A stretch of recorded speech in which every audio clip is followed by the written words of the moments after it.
Hello बच्चों।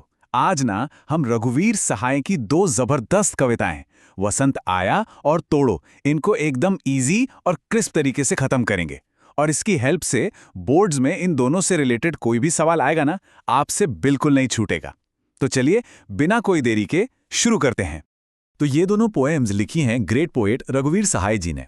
और पता है, ये दोनों पोएम्स बिल्कुल एक सिक्के के दो पहलू जैसी हैं। एक तरफ है वसंत आया, जो आज के टाइम की एक बहुत बड़ी प्रॉब्लम को हाईलाइट करती है, और दूसरी तरफ है तोड़ो, जो उसी प्रॉब्लम का एक पावरफुल सॉल्यूशन देती है। तो चलो एक एक करके इन दोनों नजरियों को डिकोड करते हैं। ओके, तो सबसे पहले बात करते हैं वसंत आया की। इसका मेन आइडिया क्या है?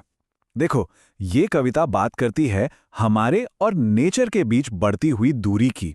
मतलब हमारी मॉडर्न लाइफ इतनी बिजी, इतनी भागदौड़ वाली हो गई है कि हमें मौसम कब बदल रहा है ये नेचर के इशारों से नहीं, बल्कि कैलेंडर की डेट्स से पता चलता है। सोच के देखो, अजीब है ना?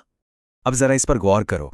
ये जो आप देख रहे हैं ना, ये पूरी कविता का समरी है एक तरह से। देखो, एक तरफ है नेचर के सिग्नल्स, चिड़िया का गाना, पत्तों की आवाज, हल्की गुनगुनी हवा। कवि ने ये सब फील किया। लेकिन दूसरी तरफ देखो, मॉडर्न प्रूफ क्या है? कैलेंडर की डेट, ऑफिस की छुट्टी। तो उनको असली कंफर्मेशन कहां से मिला? कैलेंडर से। और बस यही लाइन पूरी कहानी कह जाती है।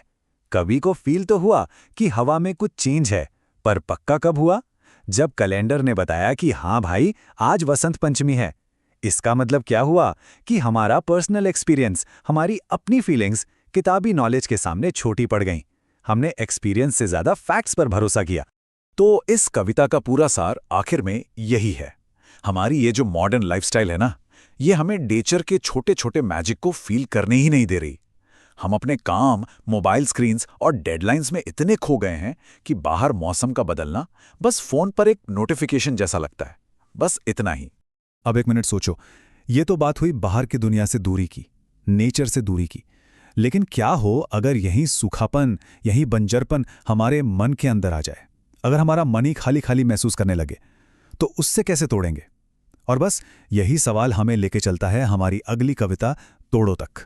तो हमारी दूसरी पोयम तोड़ो आते ही सीधा उस सवाल का जवाब देती है।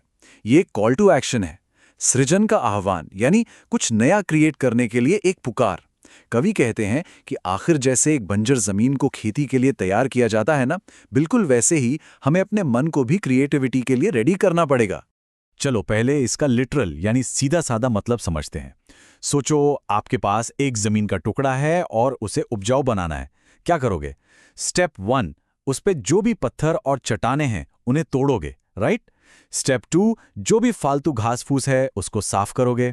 और बस स्टेप 3, जमीन खेती के लिए रेडी है। सिंपल है ना? अब देखो कवि का कमाल। वो इसी सिंपल आइडिया को हमारे मन पर अप्लाई करते हैं। वो कहते हैं अपने मन को क्रिएटिव बनाना है तो सेम प्रोसेस फॉलो करो। यहां पत्थर और चट्टाने क्या हैं? वो हैं झूठे बंधन, सोसाइटी के रूल्स। और वो बेकार की घास फूस, वो हैं हमारे मन की ऊब, बोरियत, चिड़चिड़ापन। कवि कहते हैं जब तक इन चीजों को तोड़कर फेंक नहीं दोगे, तब तक कुछ नया कैसे सोचोगे, कैसे बनाओगे?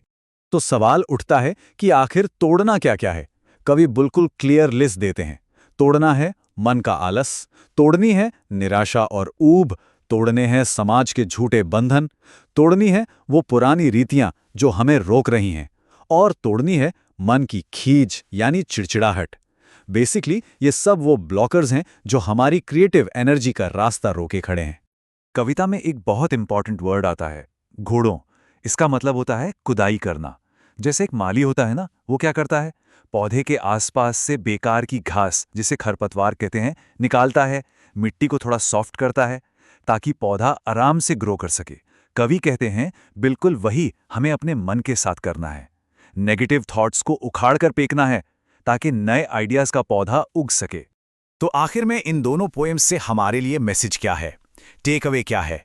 बहुत ही सिंपल सा 2 स्टेप फॉर्मूला है। स्टेप 1, पहचानो, और स्टेप 2, तोड़ो। और ये बात पूरे कॉन्सेप्ट को आपस में जोड़ देती है। वसंत आया हमें आईना दिखाती है, कहती है कि पहले अपने अंदर और बाहर की बंजर जमीन को पहचानो तो सही। और फिर तोड़ो आती है और कहती है अब जब पहचान लिया है तो एक्शन लो, उस बंजरपन को तोड़ो और कुछ नया क्रिएट करने के लिए मेहनत करो। पहले पहचान और फिर कर्म। यही है सक्सेस का मंत्र। तो अब आखिरी सवाल आपके लिए है।